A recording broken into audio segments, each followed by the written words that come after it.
Welcome. You are about to take a journey to a place of the divine love within with Deborah Beauvais on the Love by Intuition show. For the next hour, allow her to prepare you in becoming a magnet for a profound love-infused relationship by identifying and focusing on solutions through love. Awaken the light within and let your essence shine. And now, here's Deborah Beauvais on Love by Intuition, all part of the Dream Vision 7 radio network. Welcome, everyone. Bonjour, mes amis. And yes, here I am, as I say, Deborah Beauvais, founder and owner of the Dream Vision 7 radio network. If you are tuning in for the first time, we are a Boston-based internet radio station with all the bells and whistles. You can listen to us wherever you are, whatever country, whatever car you're in, online or with your mobile apps. And ask Alexa at the same time, whatever works. We are proud to be the media partner for the Omega Institute in Rhinebeck, New York. And you can listen to this show here Monday through Friday, 6 a.m., 6 p.m. Eastern Time. You can go on our site, Dream Visions, all one word with an S on the end, the number 7radio.com, and check out all the most glorious radio hosts that have podcasts. Some of them are live, some of them are podcasts. They're all here wanting to make a difference in your lives and as we always say, raise up the vibration of love, because we certainly need that to overcome everything else. Well, I am pleased and honored to have Sister Dr. Jenna on the show. And she was actually one of 30 inspiring individuals, including myself, that were part of the Mayhem to Miracles, true stories of courage, triumph, and peace. We were all in the book, and we are celebrating that book and really Sister Dr. Jenna's life as well. She's had a very interesting life. So without further ado, welcome to the show, Sister Dr. Jenna. Thank you, Deborah. And all the very best to you and your amazing audience. And this conversation couldn't be happening at a better time. Absolutely, absolutely. So let's start off with the book, Mayhem to Miracles, Sacred Stories of Transformational Hope. You had at a young age, you were a young woman that owned 2 dance clubs and a number of luxury cars and living the high life at that time. And just the thought of your ingenuity and independence to own 2 clubs, that in itself is amazing. So tell us a little bit about where you were at that time in your journey, and then how you evolved to actually going to becoming an the angel. sisters inviting you to the center. Yeah, I get it. Great question. So, everyone, life is such an opportunity for each of us, isn't it? And when we look at the outside world, it gives us a template of what we think we're supposed to aspire for or towards. And sometimes we bring our own ingenuity in what we describe as how life should be, So, coming from a half Indian, half African background, and being influenced by my grandmother who's Indian, there are certain core values that culturally are imparted on you, and then there are different core values that are imparted on my mother's side, who is African. So I guess from the offset, I've been gifted with a practice or a behavior of seeing things from the middle. Like I would just travel down the middle of life, and I would look at the pros and the cons, what's on the east, on the west, what are the strengths of this and that, and without really trying to find myself too much on one side of the spectrum. I always felt that that's kind of cheating the enormity of the soul. So, just having the opportunity to think outside of the box at a young age.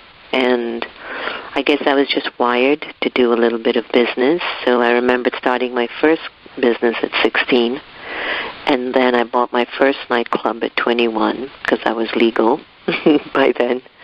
And then I bought into another one and another one. And, the cars, the fancy clothes, the name brand clothes, the people who I dated, all of that was very significant to me, and that was your definition. I mean, isn't it? And then, as you move on in life, you get these quiet nudging inside of your head that basically signal to you, it's good, but do you know that there's more? So even though it all seemed perfect and right, I think when I had my sacred experience, mystical experience, it sort of took me in another direction. And I have to tell everyone, my days of, night clubbing and running the best clubs in South Beach, Miami at that time were fantastic. And I didn't see anything wrong with it, but I think I might have just outgrown it, Deborah.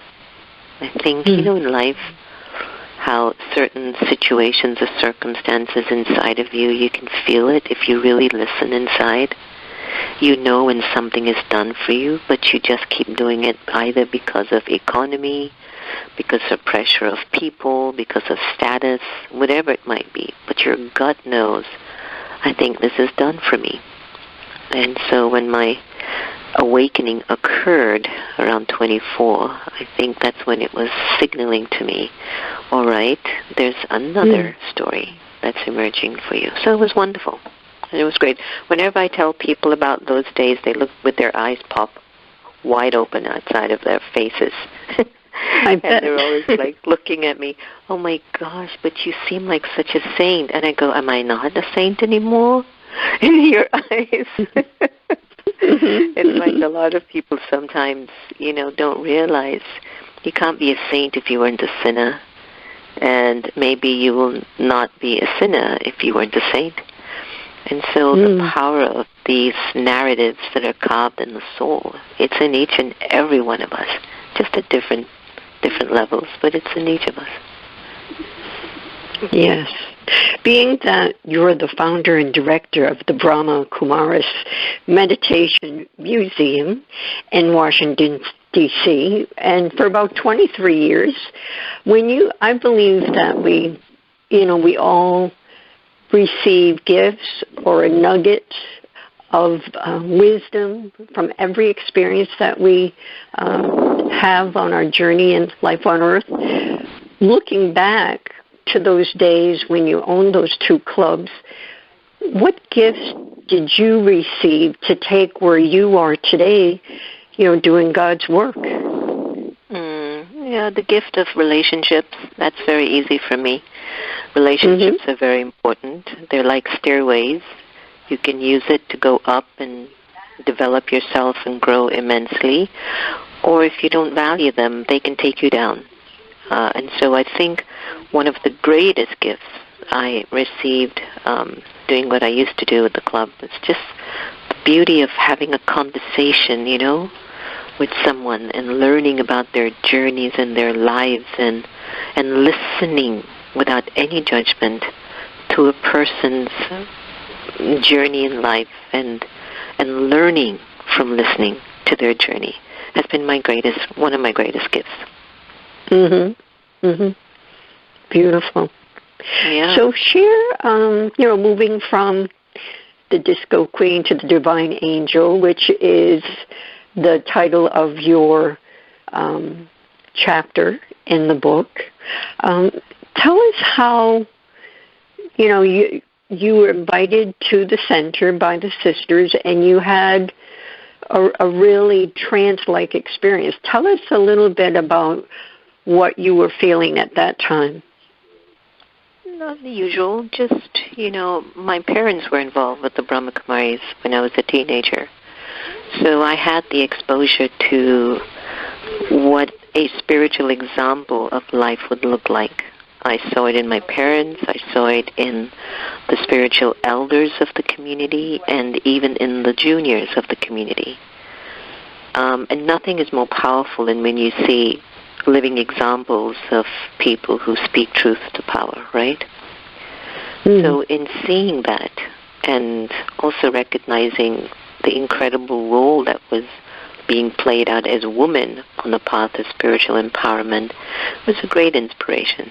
But there was one occasion when I was about maybe 17 and a half or something, and my mother was walking from the kitchen to the meditation room where she cooks food and then she offers the food to God's light. It was her daily routine.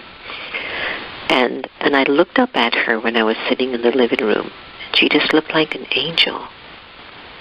She was just this human being that was just walking with this light that just covered her. And it was like she just glided into the next room, into the meditation room.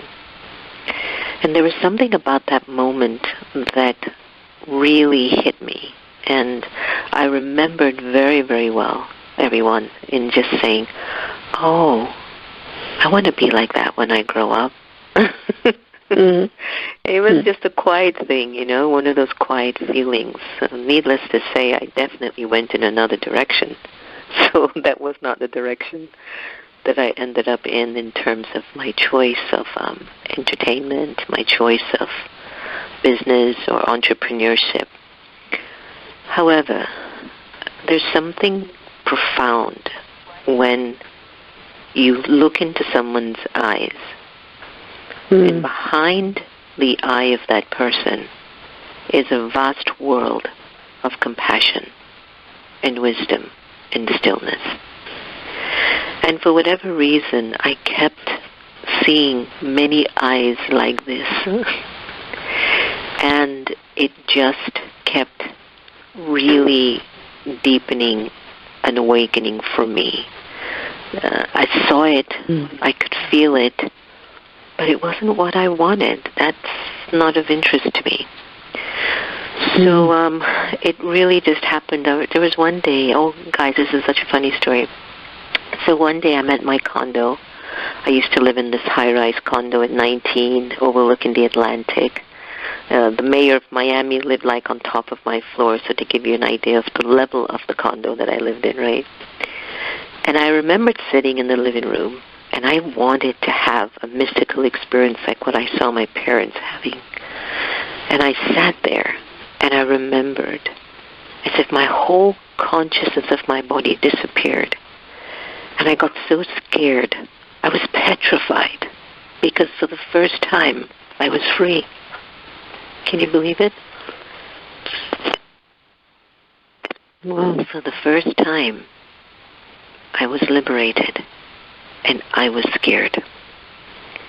And so I remember trying my best to get up, going to the bathroom, looked into the mirror. I couldn't see me. I saw an aura of me, a faint image of my physical form. But I had traveled into a world that was unlimited and was vast. And it had all the possibilities and all the experiences I could possibly acquire or dive into. And so with my feared hand, I just had to shake myself up and just got really, really scared. And then I called my mother and I told her what happened. And then she says, "It's okay, Jen. It's okay. You went into the awakening of the soul, and maybe you actually had an experience of Baba, of God's light. And isn't it liberating?" And I said, "Wow, is that what you guys keep feeling? Beautiful. That freedom, And, she would say yes. So I think that these experiences were occurring more and more. And then when I was traveling, I started to get more.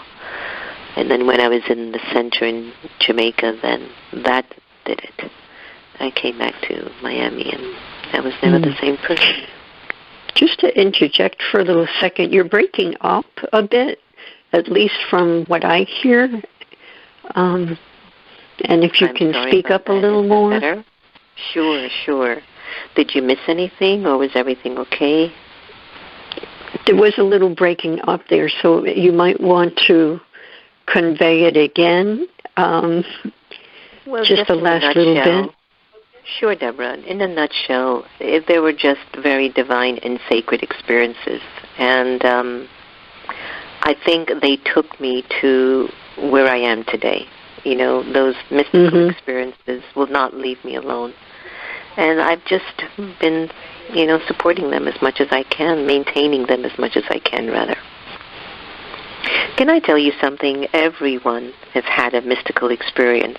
I think that it's a matter of the soul's pausing long enough to just appreciate it and nurture it. That's my deep belief. If you could just pause long enough and nurture it, it will enhance your life tremendously. Right. And be in the moment. I mean, you can call, as you well know, but those of us that awaken in our own way and along the journey, when you're feeling that light, when you're feeling the tingles and all, you just gravitate to it more, and you want that feeling to just fill you up and stay with you. And I imagine that at the beginning, it would come and go just like in regular everyday life, but being in that environment and living it every day, how is that? Knowing the outside world and what's going on, you being in the D.C. area and violence and all the political stuff, how, do you feel any of that as you're raising the energy and the vibration of love and peace and joy? I don't. I would say that when I was younger, perhaps I would have been more cognizant of it, but I'm pretty clear that, noise can't exist without silence, right? And so if I'm silent, then I'm able to recognize the impact of distractions and noise. So I keep my interior world pretty focused on my relationship with the source, with the divine, but also my relationship with people. I keep those as healthy as I can possibly keep them. And I know that whatever my behavior might be is impacting the world. So whether the world is in good condition or not, whether people are happy or not, it's going to play out the way it's supposed to play out. What's most important is recognizing that whatever I do connects to the whole. And if every one of us can be mindful, then I think we'll carry more sense of responsibility in how we need to be on the planet. Yes. People, I think, they think too much about just their I, me, and mine. And every time you live from just I, me, and mine, you lose. You lose, because we're not here just for that. We're here for us. We, together. And I think that if we all began to utilize that consciousness, we wouldn't be in this state that we're in right now. So I don't let it bother me anymore. There was a time that it did, many years ago. Now I'm not an avid voyeur of the news as I used to be. And it's been interesting that since I've detached from being caught up in the news cycle, I am a completely different person, and I feel a whole lot better. So I'm still doing the work, but with the exception that I'm not being affected, right, by the negativity that's out there. So I would recommend everyone, if you can't do anything in terms of making the world a better place, stop watching and listening to what is not good for you, but transform your energy and begin to facilitate what is healthy and what is positive, knowing that it's making a difference. Yeah. Well, I think at this time we need to take our break. We're a minute and a half early. But But we're going to listen to Sister Dr. Jenna's meditation, Keep Moving. Instead of our usual break, it's going to be the meditation for those listening.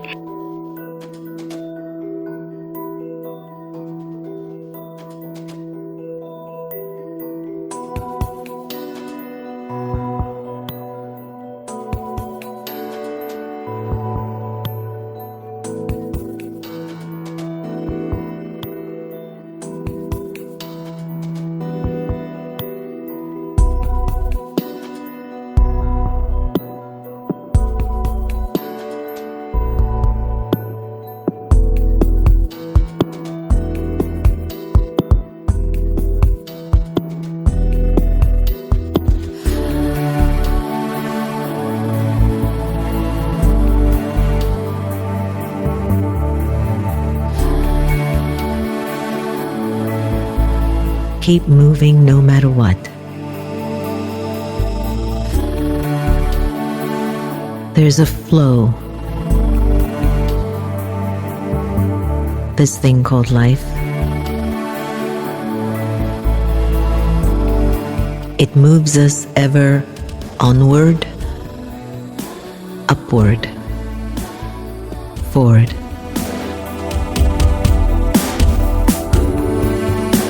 Like rivers of water, it keeps moving, no matter what. Over and under and round it flows.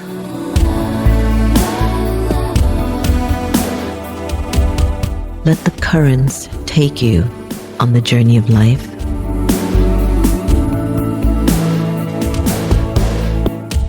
Simply keep going with the flow.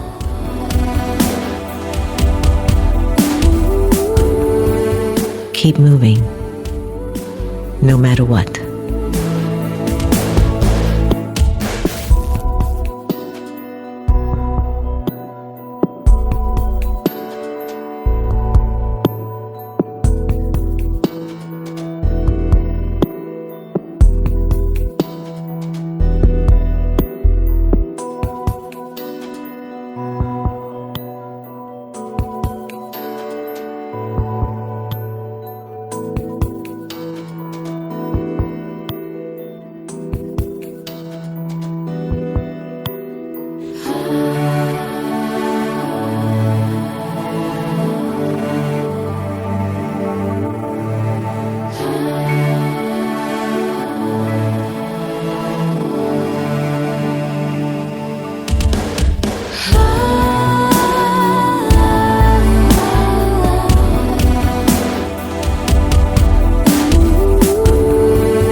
Welcome back to the show, everyone. We are honored to have Sister Dr. Jenna.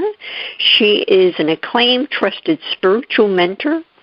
She is the founder and director of the Brahma Kumaris Meditation Museum for the last 23 years. She hosts her own popular American meditating radio show, and she's the recipient of the President's Lifetime National Community Service Award. The meditation that you were listening to during the break, Keep Moving, can be found on her site. It's meditationmuseum.org. Just as it sounds, meditationmuseum.org. And you can also go on americameditating.org to learn more about her show and everything else. And recently she has released a new book. She is author of Meditation, Intimate Experiences with the Divine Through Contemplative Practices.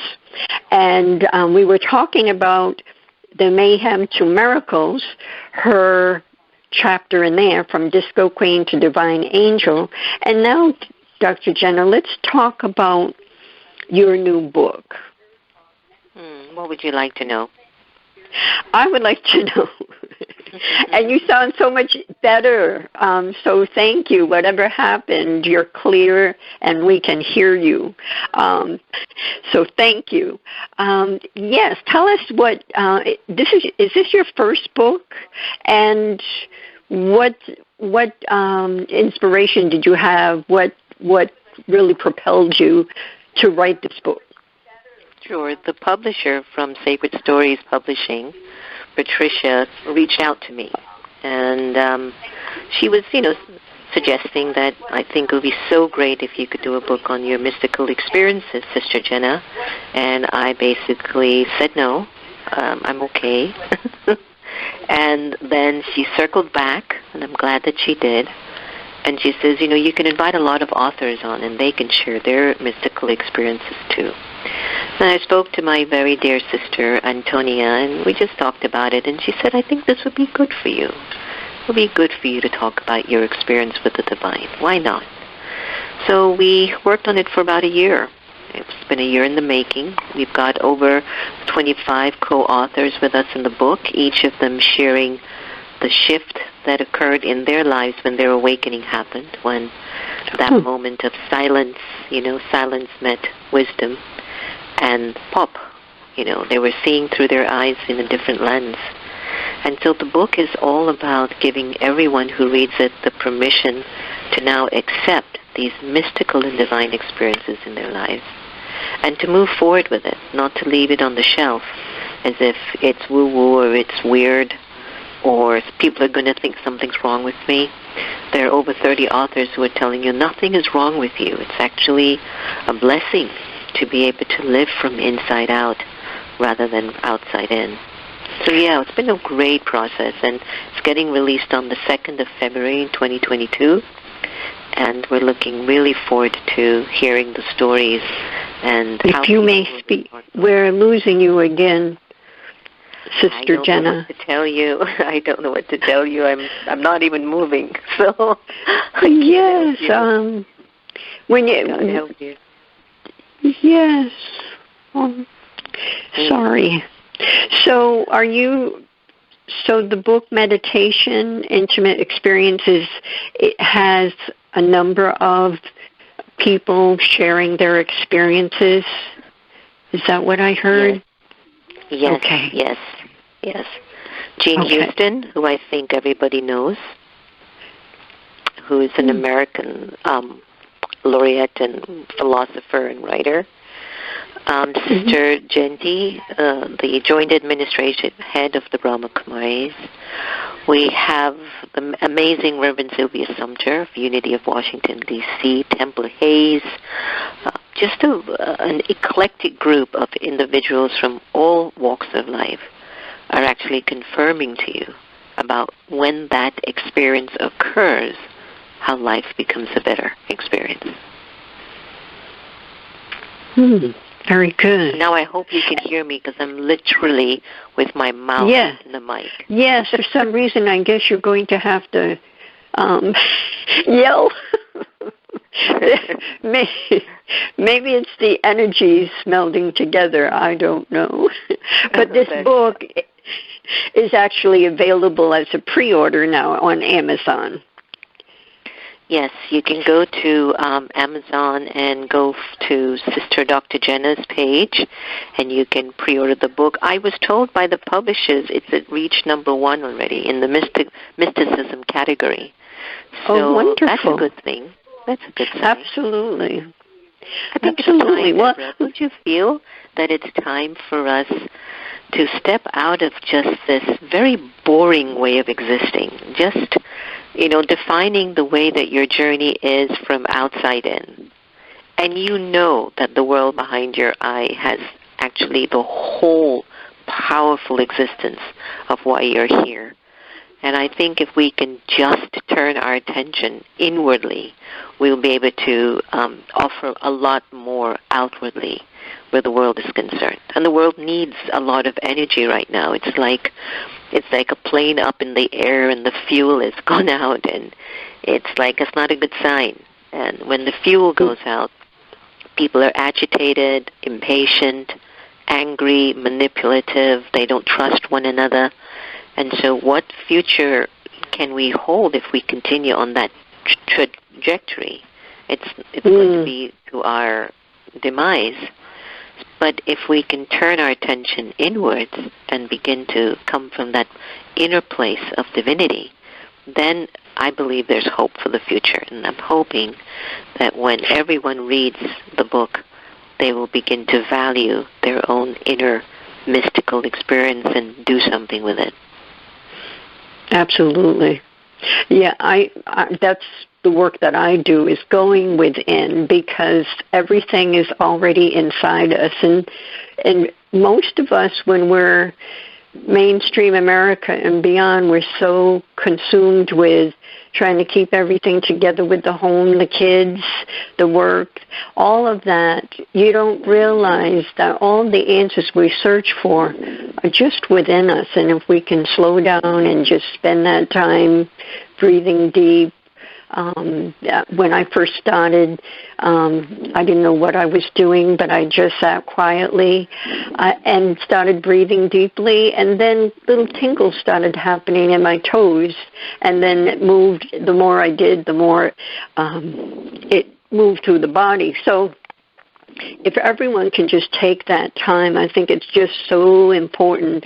You have, I know you have such sacred wisdom to share. So what would you say as far as the tools for preparing for the future?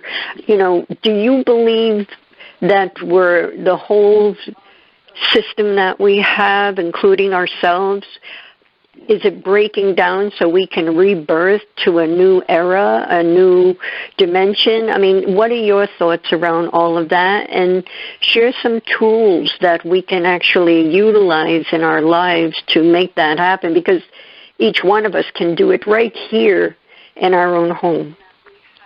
Yes.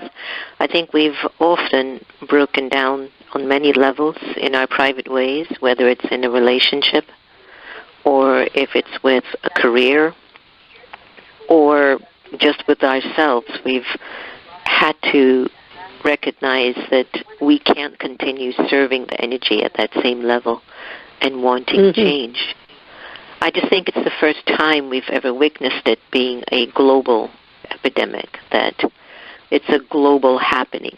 And I think if that doesn't wake you up to recognizing your role in the world and the larger scheme of things, I'm not quite sure what will be needed for your wake-up call. But at the same token, we're all souls on a journey. And we each, as souls, come into the journey of life at different times. For those of us who have been around for a long time, souls like myself, we consider ourselves to be much more ancient. It means we're carrying a lot of luggage, and we're really focused on sorting those issues out in the soul and returning to love. And there are some souls who are new to the planet. They're new to this life, Earth, and they think everything is fine, and it's dog-eat-dog world, and it's about my survival, and I'm better like this, and you're worse than I am, and my race is better, and the way I look is pretty, and all of those things that emerge when you haven't lived enough. So imagine these both worlds colliding at this time. Can you imagine? The new souls with the old souls, and everybody wants change to some extent. Then you're going to get differences. You're going to get chaos. And I was talking to someone the other day, and they were saying about, their relative is a little difficult. And I was remembering saying, yeah, it looks like they're difficult, but actually I think what you really want to say is that they're different. And when you can recognize that they're different, then you don't lose any of your energy in trying to understand why they're so difficult. Rather, you will accept they're different than you are. So now what's the way that you need to respond? And it takes a completely different turn. So maybe, Deborah, and everyone in your audience, maybe we're realizing we're going to be different. But at the core, we all want to be loved, and we all want respect. Maybe if we come from that common ground of awareness, maybe we can usher through a world that's golden aged and stop wasting so much time in the bickering and the fighting and the fear. Right. It's better to, it's so much better it's better to really see each other from a place of soul consciousness versus seeing someone from their gender, race, nationality, language. Right. See the God within everyone, regardless of who they are. I agree with that. We can come from that perspective with everything. It would be amazing. Right. Indeed. Yes. Yeah. So nowadays, so many people now are looking at rushing through things in life, and yes, I get it. I think there's a feeling, there's a looming feeling in many of us that we feel something is coming to a close. I look at our kids on the internet and the things that a teenager is exposed to at 10, 11, 12, 13. I haven't even seen those things yet. It's so much. And the same here. So what's the future? How are they going to guide us? They are the future. And on one level, they're so sharp and brilliant and so inclusive. And then on another dimension, it's like they're using so much of their energy up. I just don't know how much longer that can last without it being refueled. So it's a powerful time, everyone, and it's not a time to complain or sit back or, make judgments, but it's a time for us to really look inside of ourselves and begin to maybe in some way travel back into the East, where some really deep, mystical, ancient philosophies began, and begin to apply them into your current day life, wherever you might be. And just observe how they unfold for you in life. Just experiment. Don't just keep staying the same person you've always been. That can be really, really boring. But keep experimenting on new ideas, new things, and just try something new. Just try something new. Right. I think the most important piece at the beginning is find the common ground, so then you can go from there, because without that common ground, then all the disagreements, bubble up. And but if you've got that foundation and you can talk about your families and grandchildren or experiences that brought you together, or as you have mentioned with this new book, phenomena that we experience or know that we are guided by being, I've experienced different things that you're in danger, but you can see the light and voices come. So, if we can put our energy into things like that, we can have more of it. And if we share about our families and we've got that common ground, like when someone has, a child that's autistic, everyone that has an autistic child comes together and talk about it and share stories and how can we help the children. So it's things like that, I think, that if we can tune into and start conversations like that, then we can come together and make bigger decisions that for the highest good for all. I think that's the whole thing, is to whatever decision we make in day to day, whether it's business or family or whatever, is to ask ourselves, is this decision to the highest good for all? And if it isn't, your soul, your inner, your intuition will tell you, because you'll feel, I always feel nauseous. It comes right away. And then I know, no, that's not the direction we need to go in. So. Yeah. And it's a growing curve, isn't it? I mean, we're all learning. Yes. It's not to say that, I step into a room feeling that I know more than everyone else. I step into a room feeling I can't wait to learn from everyone else. And that creates a deep bond between myself and others always. Despite however much of exposure and experience, and I have a very rich life. It's very full, and I'm blessed and I'm fortunate to have been used by God in the way that He has used me so far. But there's so much to learn, there's so much to learn. So I'm just open to the learning curve. I'm curious about, what stimulates us as people. What is, what is that core belief that governs our choices that we make all the time? And we can change our belief systems too. I'm very big on that. I think that's an important key. Well, we need to take our last break, Dr. Jenna. So we'll be back in a moment. Everyone, don't go away. And the number here, we still have time if anyone would like to call in. Bob is in the house. We'll put you through. The number is 833-220-1200. Again, 833-220-1200. We'll be back in a moment. Take a journey to a place of the divine love within with Deborah Beauvais on the Love by Intuition Show, Monday through Friday at 6 p.m. and 6 a.m. Eastern. Our message is love in the purest form.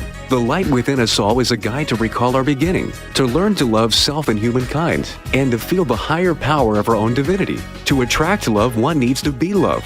Come join us and step into this glorious vibration called love.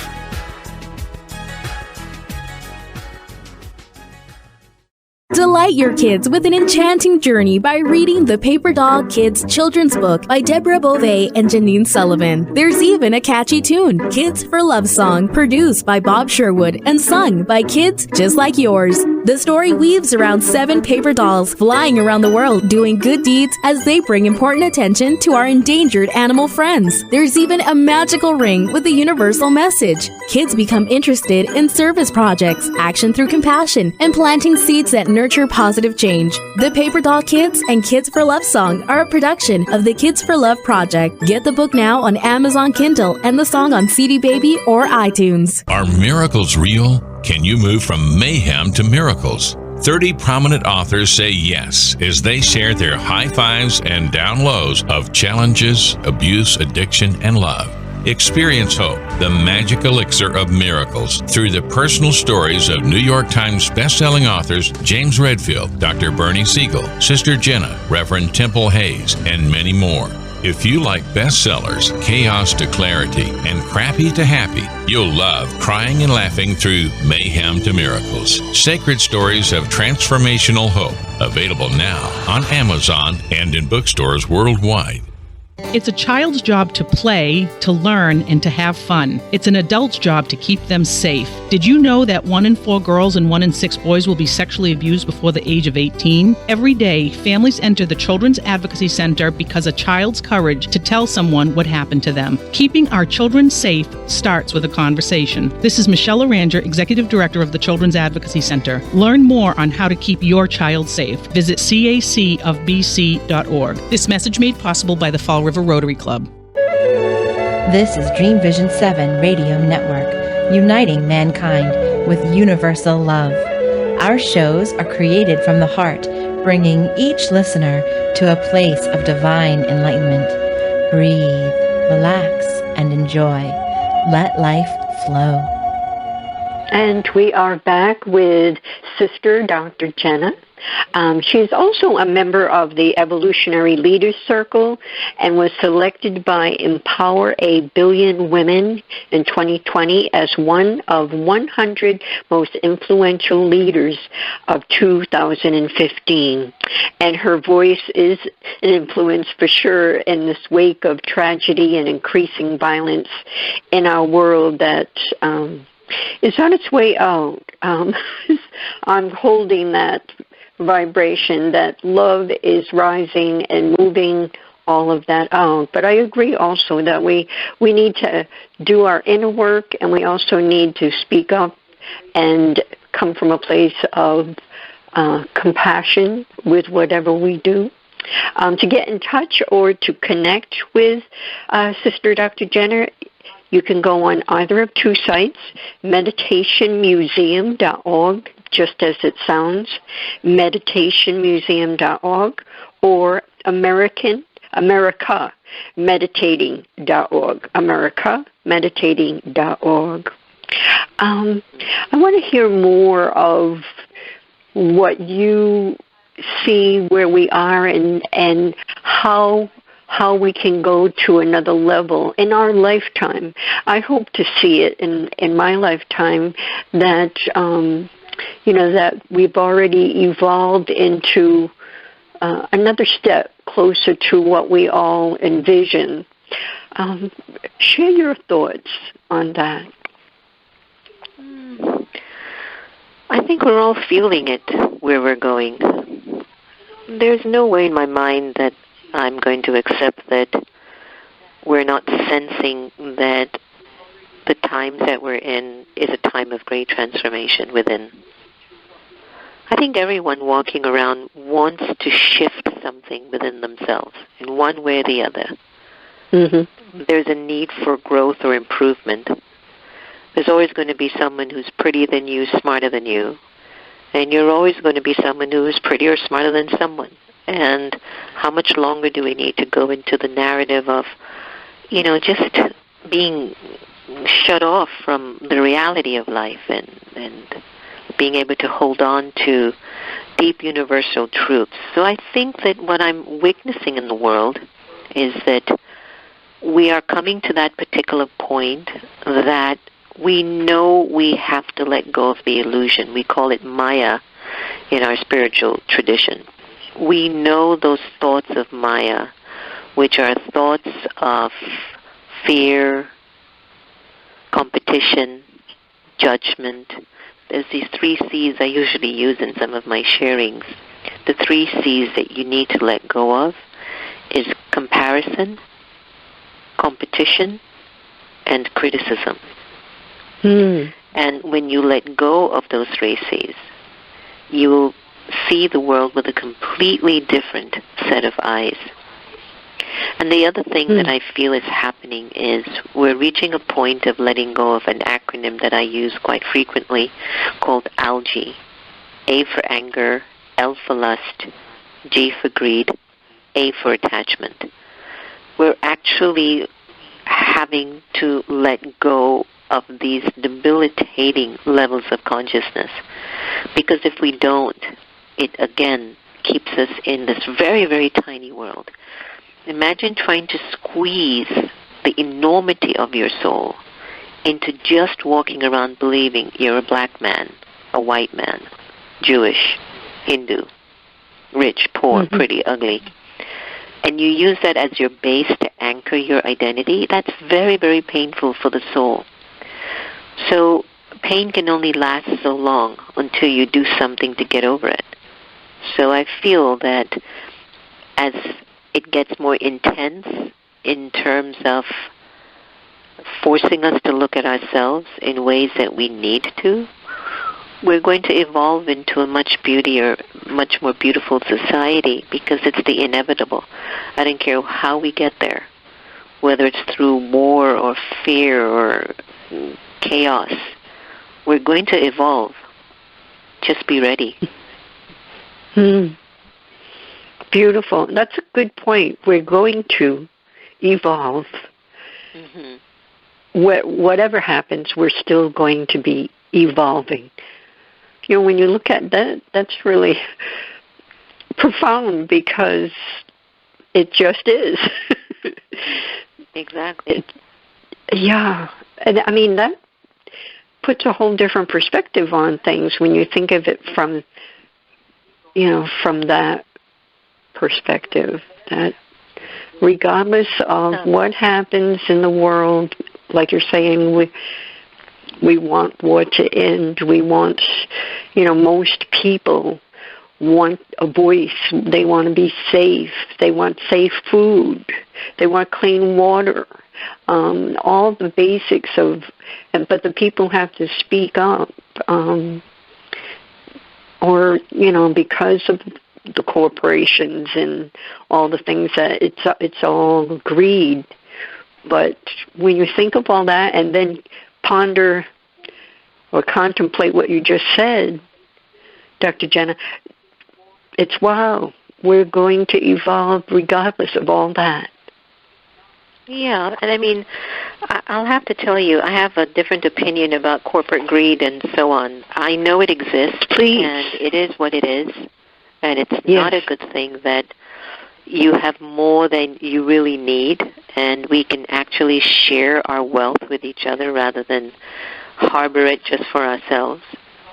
But I feel, though, we might miss the solution if we call it corporate greed and basically call it the vice of greed in all souls. Many times I've seen people in positions where they then had a chance to be on the other side of the spectrum, and they've changed. They've changed into the same people they keep arguing against. It's like the personality, the impression, we call it sanskaras. The impression of the sanskar comes to life when they fight against something. It's as if they're feeding it more and more. So corporate greed, political dishonesty, whatever you might want to call it, break that and look on the interior aspect of yourself to see the soul for what it really is and to discern for yourself, are you feeding algae or are you feeding the original nature of your soul? Based on that answer, you will determine if you're making the world evolve through peace or if you're contributing to evolving the world through peacelessness. No matter what, we're going to evolve. There are some folks who are going to do it with a lot of anger and hate, but they're pushing you to become a better version. And there's some who are focused on the peace and the purity, and they are comforting the future. They're creating the future where we can walk into it without a lot of bruises.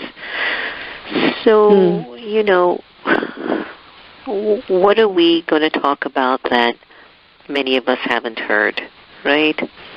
So I'm just asking everyone on this particular show and interview, just listen to what your thoughts are signaling to you and be honest about what you're feeling and feeding.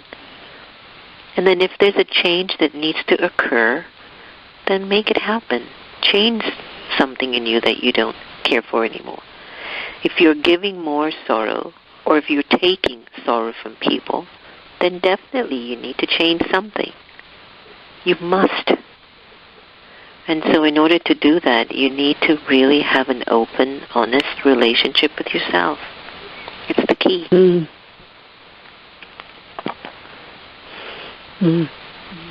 Well, we only have a few minutes left, and I'm going to give it to you, Sister Dr. Jenna. What would you like to leave the listeners with?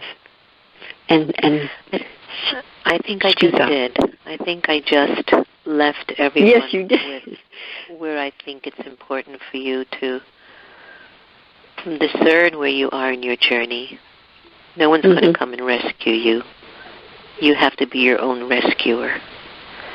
And in doing so, you will begin to really find a great deal of value within yourself, and you will bring that value outside of yourself to others. The more you value yourself on the inside, it'll be just natural for you to bring that value to others on the outside. So that's a beautiful thing to do. And I wish everyone, just the best of everything at this juncture of their life. And even if something is really hard and difficult and you feel that you're not sure if you're going to make it through, guess what? You will. You always did, didn't you? And so whatever are your growing pains, whatever are the opportunities that present themselves for you, whether you thought this was how it should be or not, it's irrelevant. What's really important is that you live from inside out, and you accept that you have enough to make your life powerful, and that you have enough to contribute to the world to make it beautiful. And that's the way you have to keep thinking onwards. Yes. Okay. And like the meditation, keep moving. No matter what. Thank you so much for gracing our airwaves and being on our station, Sister Dr. Jenna. It's been it's just been an honor to have you and your wisdom. Everyone out there, share the show, share this episode. It'll play again a number of times, and share it with your friends and family, and just sit and listen and contemplate. I think that is all that we ask, and you're going to keep evolving regardless, but why not join the vibration of lifting everyone up? So until we come together, everyone, thank you again, Sister Dr. Jenna.